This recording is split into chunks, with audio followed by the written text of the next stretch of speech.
Abby, we talked about this before, but is the reason single men are having trouble this one particular thing that seems to be going viral time and time again? Yeah, this is not a new thing that I'm bringing to the table, but I do always find it interesting hearing the woes from the other sex about why it's hard for them to get out on dates. And so somebody sent this to me. I found it on Instagram. Her name is @KellyKRoberts, and she's saying that this is the one problem she's hearing why single men don't enjoy going out with women.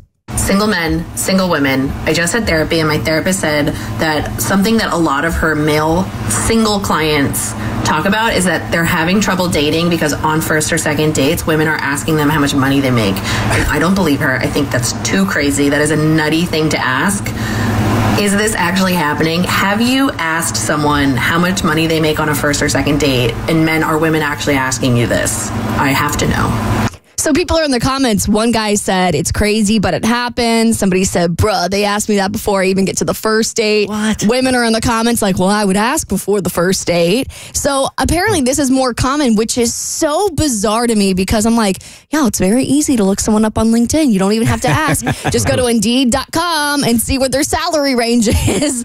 But it just seems so wild to me that women would be that bold to ask a question that they don't even know if it's going to even affect their life. And you don't know this guy. You don't know if you're even going to go out on a second date with him. Have you received that when you were on a first date? I don't remember being asked how much I make. I definitely remember being asked what I do for a living out the gate. That was fast. But I don't think anyone specifically asked me what my salary was. I don't remember that. When people ask what we do for a living, mentally I have learned that we fall into one of two buckets. They think we're super, super rich or super, super poor.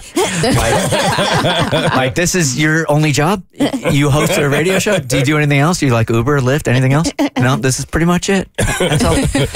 No, I that would be such a turnoff if on a first date somebody literally asked you what you make for a living. The date is over if I'm not walking out the door. Mentally, I've already said this is never going to happen again. Because that screams to me that's the thing that's most important to you. Exactly. And while I've never done that, and I've never had anybody do that to me, nor have I known any of my guy friends. Like, nobody's ever said that that's been an instance that they've had.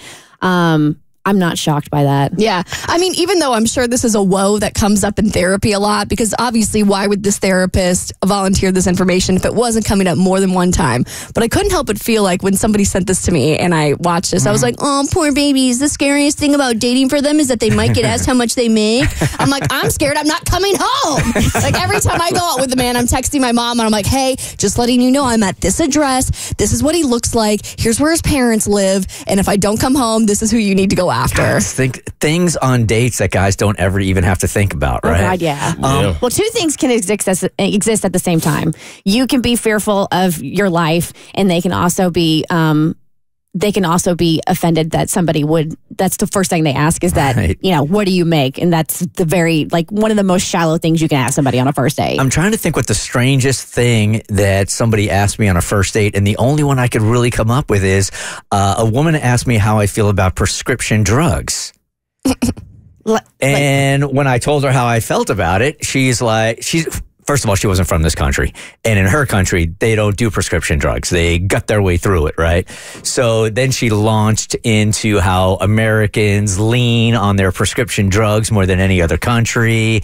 And Big Pharma is ruling the world. It got real political real quick. It's like the first 15 minutes of the conversation. And and she was so opinionated about it.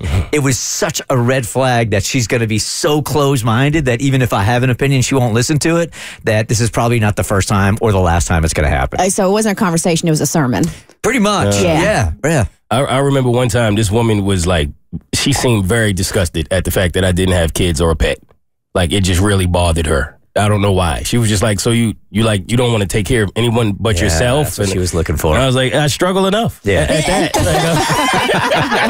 But she was very turned off by that. Nothing for you on a first date or a second date? I can't think of anything that bizarre that's happened to me question-wise. It's more of just their behaviors. I think I've told you guys the weirdest date I've ever been on was when I went on that 2-on-1 date with my friend. And the second one was when I was an intern in Austin. We went to a Mexican restaurant and he didn't eat with his hands. he just like baby birded it full on, had hands to use to like grab the chips and like just dip down like he was pecking at the ground to eat his chips and salsa. What? Did I not tell you? I feel like you I told did us tell that. you I don't this. remember that. Was he trying to be funny? No, I think he was just really, really drunk. He was Lit. just hammered. Those are all red flags, by the way. Yeah. The Bert Show.